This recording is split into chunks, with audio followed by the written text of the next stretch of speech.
Sri Ramniwas Pasman. Copies of the resolution, sir. Copies of the resolution to be given to us.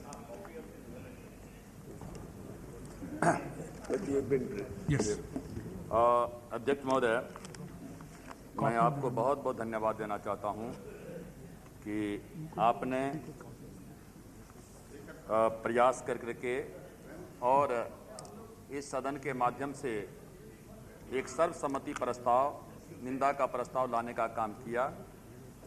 और मैं सरकार से भी कहना चाहता हूं कि हम सब लोग एक देश के, एक परिवार के हैं और ये भारत का संसद है और ये भारत सरकार है। हम भले एक दूसरे का क्रिटिसाइज करें, लेकिन जब हम बाहर में लिखते हैं तो हम कभी नहीं लिखते हैं कि एनडीए का सरकार या कांग्रेस की सरकार, हमेशा लिखा जाता है भारत की सरकार। और इस भारत का सरकार के हैसियत से भारत की जनता का जो भावना है उसका प्रतिनिधित्व करना ये संसद का काम है। और मैं समझता हूं कि आपने जो प्रस्ताव लाया है, आप जो रिजोल्यूशन संसद की तरफ से मूव कर आपने रखा है, जिसका हम सब लोग सर्वसम्मति से उसको हम लोग स्वीकार कर रहे हैं, ये भारत की जनता की भावना है। सर, कहने की आवश्यकता नहीं है, ये कोई सरकार का नहीं, किसी का नहीं है।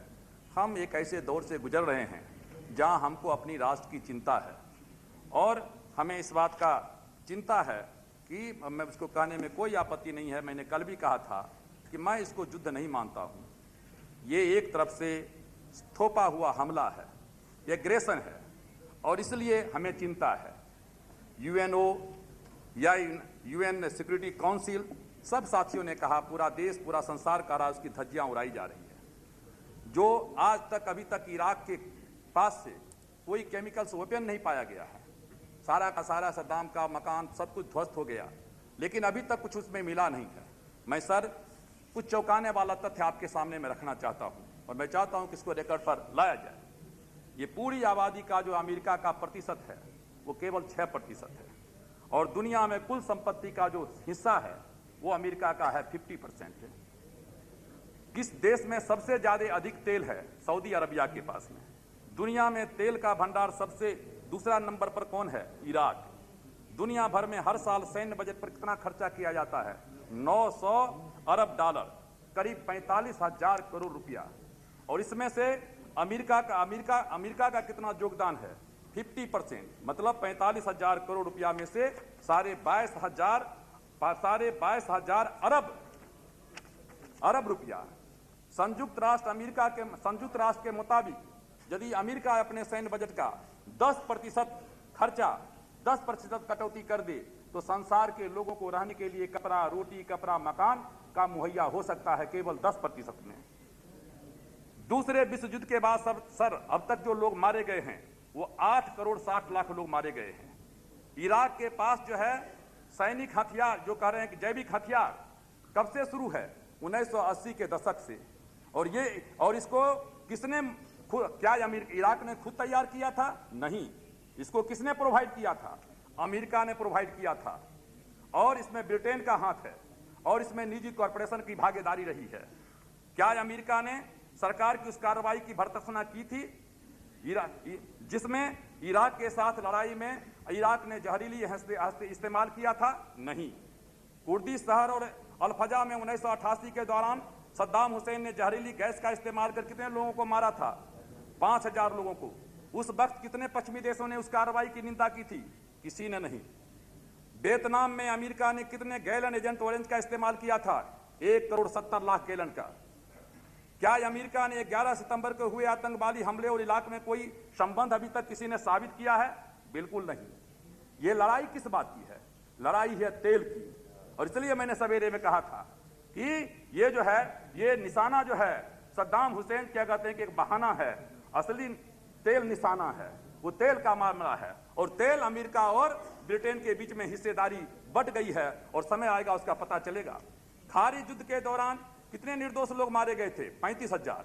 खारिज युद्ध के दौरान इराकी सेना ने पश्चिमी देशों की सेना को कितना नुकसान पहुंचाया था? कुछ नहीं। मोर्चे से भाग रहे कितने इराकी सेनाओं को अमेरिकी टैंक ने जमीन में जिंदा दफन कर दिया था? 6,000। खारी युद्ध के बाद इराक और कुवैत में कितना टन खाली यूरेनियम बचा था? 40 टन से ज्यादा। संयुक्त राष्ट्र के मुताबिक 1991 और 94 के दौरान इराक में कैंसर के मामले कितने प्रतिशत की वृद्धि हुई? 700%। 1991 के बाद अमेरिका ने कितने प्रतिशत ईरानी सेना को तहस नहस करने का दावा किया था? 80%। क्या इस बात का कोई सबूत है? इराक ने अपने हथियार का इस्तेमाल अपनी आत्मरक्षा के बदले किसी दूसरे देश के लिए मकसद के लिए किया है? नहीं। पिछले 10 साल में सर 2003 में इराक पर होने वाले हमले के पहले पेंटागन ने कितने नागरिकों को मारे जाने की आशंका बतलाई थी? 10,000 लोगों को। और इसमें से बच्चे कितने हैं? 50%। अमेरिका ने पिछले 11 वर्षों ने इराक पर हवाई हमले कितने बार किए? कितने दिनों से कर रहे हैं? 11 साल से। क्या अमेरिका और ब्रिटेन दिसंबर 1998 और दिसंबर 1989 के दौरान इराक के साथ होने वाले संघर्ष के साथ साथ थे? नहीं। दिसंबर 1998 और दिसंबर 1999 के दौरान इराक पर कितने पाउंड विस्फोटक गिराया गया? सर मैं सिर्फ क्वेश्चन जवाब पढ़ रहा हूं, ये इंटरनेट में आया है, कोई मैं नहीं कर रहा हूं। और मैं इसको प्रेस पर रखना चाहता हूं कि अमेरिका सर मैं जितना देर भाषण देता हूं उससे कम समय में पढ़ देता हूं। दिसंबर 1998 और सितंबर 1999 के दौरान इराक पर कितने पाउंड विस्फोटक गिराया गया था? 2 करोड़ पाउंड। कितने साल पूर्व संयुक्त राष्ट्र के प्रस्ताव 661 के तहत इराक पर आयात और निर्यात संबंधी प्रतिबंध लगाया गया था? 12 साल। 1999 में इराक में शिशु मृत्यु दर कितनी थी? 1000 में। 1999 में इराक में अनुमान के मुताबिक शिशु दर कितनी हो गई? 131। 345% की वृद्धि हुई। संयुक्त राष्ट्र के प्रतिबंध के बाद अक्टूबर 99 तक कितने इराकी मारे जा चुके हैं? 10,50,000। 1997 से अब तक इन प्रतिबंधों के कारण कितने इराकी बच्चे मर गए हैं? 7,50,000। नवंबर और दिसंबर 1998 में कितने निरीक्षक इराक में मौजूद थे? 300। और सर 300 जो निरीक्षक मौजूद थे उसमें से कितने निरीक्षक ने किसी प्रकार की दिक्कत झेलनी पड़ी? केवल 5 को। क्या इनको कभी इराक ने रोकने का काम किया था? नहीं। किसने कहा था कि दिसंबर 1998 तक इराक असल में पूरी तरह से हथियार विहीन हो जाएगा? Scott Ritter. सर मैं इसलिए कहना चाहता हूं कि मेरे पास में पूरा का पूरा है। संयुक्त राष्ट्र के ये करेंगे आप पढ़ लीजिए। 1992 तक संयुक्त राष्ट्र के कितने प्रस्तावों का इजराइल उल्लंघन कर चुका है? 65। 1900 सुनिए जरा सा सुनिए। अरे आपको तो कभी मिलेगा नहीं, पढ़ लीजिए, इसको पढ़ लीजिएगा जाकर के उसमें से। 1972 और 90 के दौरान इजराइल से संबंधित कितने संयुक्त राष्ट्र प्रस्तावों में अमेरिका का वीटो का इस्तेमाल कर चुका है? 30 से ज्यादा। कितने देशों के पास आधिकारिक रूप से आणविक हथियार हैं? 8।